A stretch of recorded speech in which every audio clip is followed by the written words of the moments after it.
हम सब के आका व मौला ताजदार बता नबी करीम सल्लल्लाहु अलैहि वसल्लम को सन 610 ईस्वी में जो अगस्त का महीना था, 21वीं रमजानुल मुबारक की तारीख थी, उस दिन में नबूवत से सरफराज किया गया। वो कोई दिन का वक्त नहीं बल्कि रात का वक्त था, जब आप गारे हिरा में तशरीफ फरमा थे। आप गारे हिरा में बैठकर ये मालूम करने की कोशिश कर रहे थे कि अल्लाह को कैसे पहचाना जाए, अल्लाह की इबादत कैसे की जाए। अल्लाह ने अपना एक फरिश्ता हजरत जिब्रील अलैहिस्सलातु वस्सलाम को भेजा कि जाओ, एक बंदा जमीन पर रहकर अल्लाह से ताल्लुक कायम करने का तरीका मालूम करना चाहता है। एक बंदा जो मिट्टी से बना हुआ है लेकिन वो फरिश्तों से अफजल बनना चाहता है। जाओ, वो गारे हिरा में बैठकर कुछ मालूम करना चाहता है। हजरत जिब्रील तशरीफ लाए, मोहम्मद रसूलुल्लाह सल्लल्लाहु अलैहि वसल्लम को पीछे से उन्होंने दबोच लिया और कहा, इक़रा ए मोहम्मद पढ़, इक़रा ए मोहम्मद पढ़, इक़रा ए मोहम्मद पढ़। आपने हर बार कहा, मैं नबी क़ारी, मैं पढ़ना नहीं जानता, मैं नबी क़ारी, मैं पढ़ना नहीं जानता। हज़रत जिब्रील ने एक बार दबोचा और कहा, इक़रा बिस्मि रब्बिकल्लज़ी ख़लक़, पढ़िए उस रब के नाम से पढ़िए जिसने इंसानों को पैदा किया है, जिसने एक खून के कतरे को नुत्फे की शक्ल में बनाकर माँ के पेट में लाकर इतना अच्छा भला इंसान बना दिया है। जो अल्लाह एक बेजान चीज से इतना अच्छा इंसान बना सकता है, वो अल्लाह बेगैर पढ़े हुए इंसान को, अनपढ़ और उम्मी इंसान को पढ़ना सिखा सकता है। पढ़िए उस रब के नाम से पढ़िए। चुनांचे सरकारे दो आलम सल्लल्लाहु अलैहि वसल्लम ने पढ़ा। ये नबी करीम सल्लल्लाहु अलैहि वसल्लम के नबी बनने का गोया के आप पहला दिन था, जबकि आपके ऊपर कुरान करीम की सबसे पहली वही, इक़रा बिस्मि रब्बिकल्लज़ी ख़लक़, ख़लक़ल इंसान मिन अलक़, इक़रा व रब्बुकल अकरम अल्लज़ी अल्लम बिल क़लम, अल्लमल इंसान मा लम यअलम। ये आयत नाजिल हुई, यह आपकी जिंदगी का सबसे पहला दिन था, आपकी बेअसत का ये सबसे पहला दिन था। आप मुझे बताइए, मक्का की सरजमीन पे जब मोहम्मद रसूलुल्लाह सल्लल्लाहु अलैहि थी, उस वक्त में वहाँ एक इंसान के घर में अगर बेटी होती थी तो वो अपनी बेटी को कंधे पे उठा लेता था, तो जाता था जंगल और वहाँ गड्ढा खोद कर बेटी को उसके अंदर डाल दिया करता था। अगर बेटी बड़ी हो जाए और वो सफर से वापस होता, देखता साल 2 साल की हो गई है, तो पूछता कि ये लड़की तो बड़ी अच्छी है। जैसे उसकी बीवी बताती, ये किसी दूसरे की बेटी नहीं बल्कि आपकी बेटी है, आप 2 साल बाहर रहे, इसी दरमियान ये बेटी पैदा हुई है। इतना सुनना होता, वही बेटी जिसकी तारीफ वो करते थे, उस बेटी को अपने कंधे पर उठाकर जंगल ले जाते थे, गड्ढा खोद कर उसे दफन कर देते थे। कुरान ने साफ कहा है, वहीदल मऊदतु सुइलत, उस क़यामत के दिन लोगों से पूछा जाएगा कि तुमने बच्चे को जिंदा क्यों दफन कर दिया। बच्चे को कभी पैदा होने से पहले जबकि उसके बदन में रूह फूंकी जा चुकी थी, हम और आप अल्ट्रासाउंड से मालूम करवाते हैं कि पेट में लड़का है या लड़की। अगर आपको लड़की नहीं चाहिए तो आप 8 महीने पे, 6 महीने पे, 5 महीने पे अपने बीवी के पेट से उस बच्चे को गिरवा देते हैं, साकित कर देते हैं। याद रखिए, कल क़यामत के दिन उस छोटी बच्ची के बारे में आपसे पूछ होगी और आपसे पूछा जाएगा। ये वो वक्त था जब मक्का में लोग अपनी बेटियों को जिंदा दफन कर दिया करते थे। ये वो वक्त था जब के मक्का के लोग एक औरत के साथ बदकारी किया करते थे। एक नहीं 10-10 लोग मिलकर बदकारी करते, और अगर उस औरत के पेट में बच्चा रह जाता, हर एक दावा करता था कि मेरा बच्चा है। एक तो बेहयाई, और उस बेहयाई पे ये ढिठाई के लोगों के सामने साफ दावा करता कि मेरा मेरा बच्चा है। और फिर कयाफा शनास को बुलाया जाता, जो चेहरे और हाथ पांव को देखकर बता देता कि बेटा किसका हो सकता है, उसके हक में वो फैसला कर दिया जाता था। ये वो सरजमीन थी जहां सिर्फ बदकारी होती नहीं थी, बल्कि बदकारी बेहयाई की इंतहा को पहुंची हुई थी। ये वो सरजमीन थी जहां कोई काफिला महफूज नहीं था, चोरी होती थी, डाकाजनी होती थी, कत्लो गारतगिरी होती थी, आपस में झगड़ा फसाद अदावत और दुश्मनी इतनी ज्यादा थी कि अगर एक की सवारी दूसरे की सवारी से आगे चला जाए तो वो उसके बिना पर तलवार निकाल लेता था और ये कहता था कि तुम्हारा घोड़ा मेरे घोड़े से आगे क्यों गया, और उस पे जंग छिड़ जाती थी, लाशों का ढेर बचा दिया जाता था। और इतना पे बस नहीं किया जाता था, सिर्फ इतनी बात पे 40-40 साल तक लड़ाई होती थी। और जब बाप मरने लगता, बेटे को कहता था कि तुम उस खानदान से दुश्मनी करना।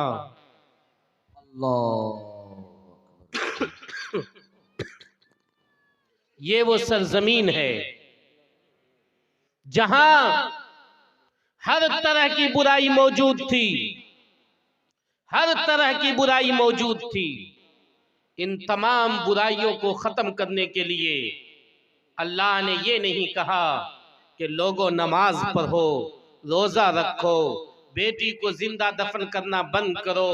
ये वो सरजमीन थी जहां खाना के साथ पानी नहीं, शराब रखी जाती थी और लोग शराब पीते थे, जहां जुआ खेला जाता था।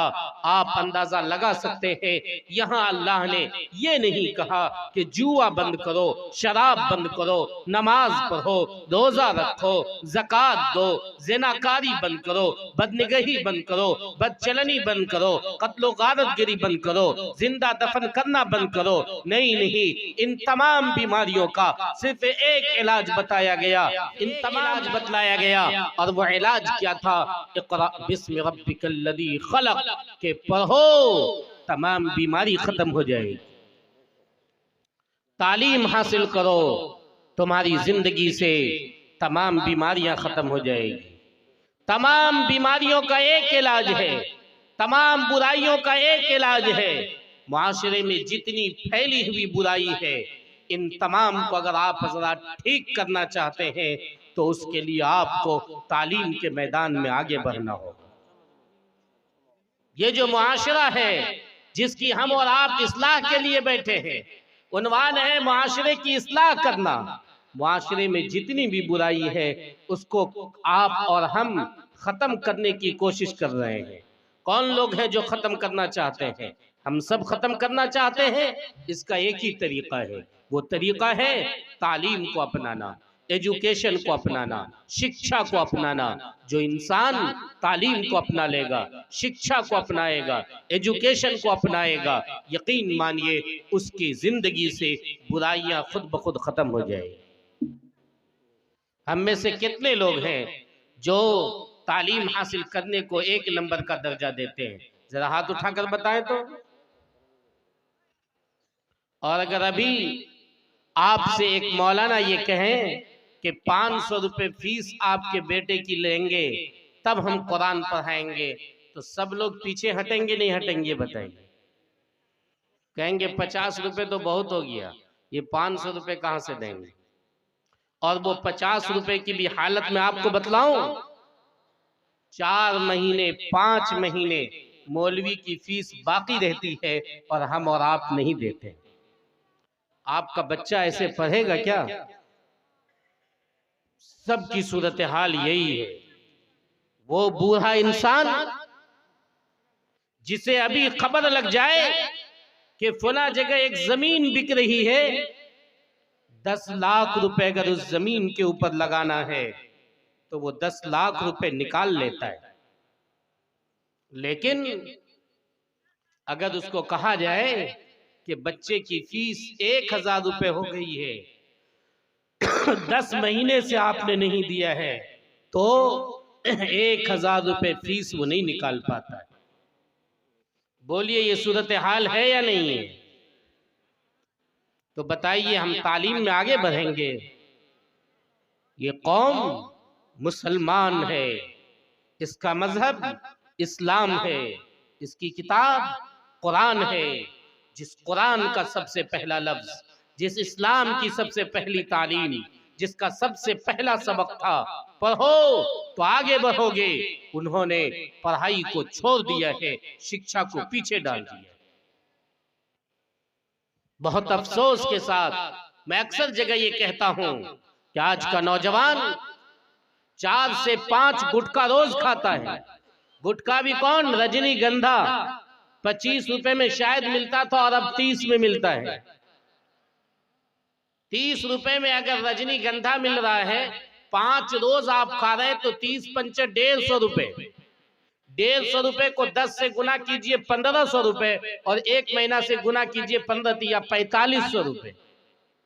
1 महीने में एक नौजवान 4500 रुपए का गुटखा खाकर थूक कर फेंक देता है, फेफड़े को नुकसान भी पहुंचाता है, और उसी से बसा औकात कैंसर की बीमारी भी पैदा होती है। लेकिन अगर उस नौजवान को कहा जाए कि तुम अपने बेटे को 1000 रुपए फीस में ट्यूशन पढ़ाओ, तो वो इसके लिए तैयार नहीं है।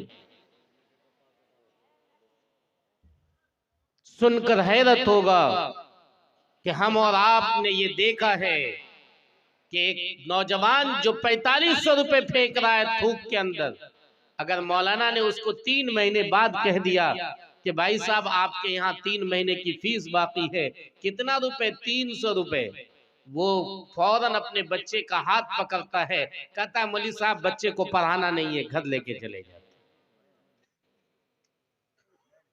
तालीम एक चिराग है, ये एक रोशनी है।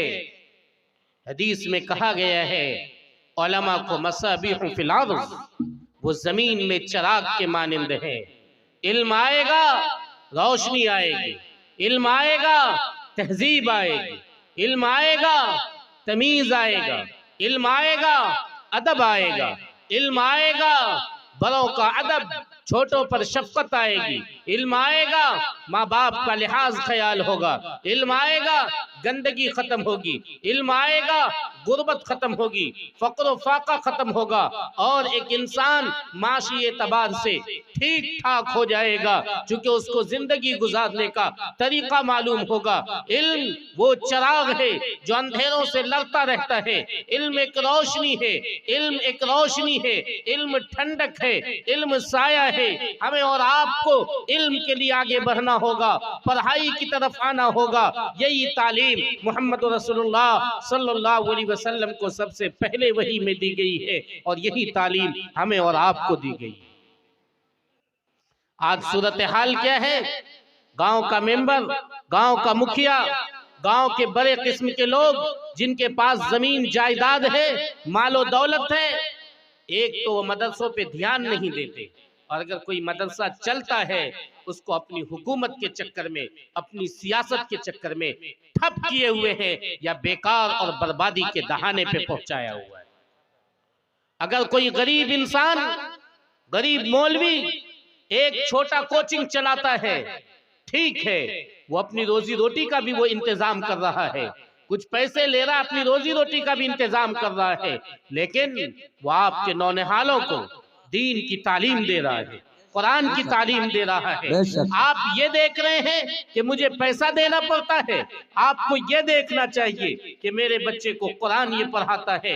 मैं आपको अफसोस के साथ कहता हूँ, ऐसी हजारों बस्तियां हैं जहां अगर इंसान अपने बच्चों को पढ़ाना चाहे, कोई एक मौलवी नहीं मिलता है जो उसको सही कुरान पढ़ा सके, कोई एक मास्टर नहीं मिलता है जो उसको सही तालीम दे सके। 2000-3000 रुपए महीना हम मास्टर को दे रहे हैं, लेकिन वो मास्टर ऐसा पढ़ा रहा है कि 5 से 7 साल हमारे बच्चे की ट्यूशन पढ़ते पढ़ते गुजर गए, लेकिन उसके बावजूद उसे ए से जेड तक के तमाम ज़ाब्ते अब तक नहीं आए हैं, वो ए से जेड तक लिखना नहीं जानता है। ये सूरत हाल मास्टर के पास पढ़ने की है। अगर आपको आपके गांव में कोई अच्छा पढ़ाने वाला मौलवी मिल जा रहा है, कोई अच्छा पढ़ाने वाला मास्टर मिल रहा है, गनीमत जानिए, अल्लाह की नेमत समझिए, उसकी कदर कीजिए, और उसके पीछे जो पैसा हो सके वो पैसा खर्च कीजिए।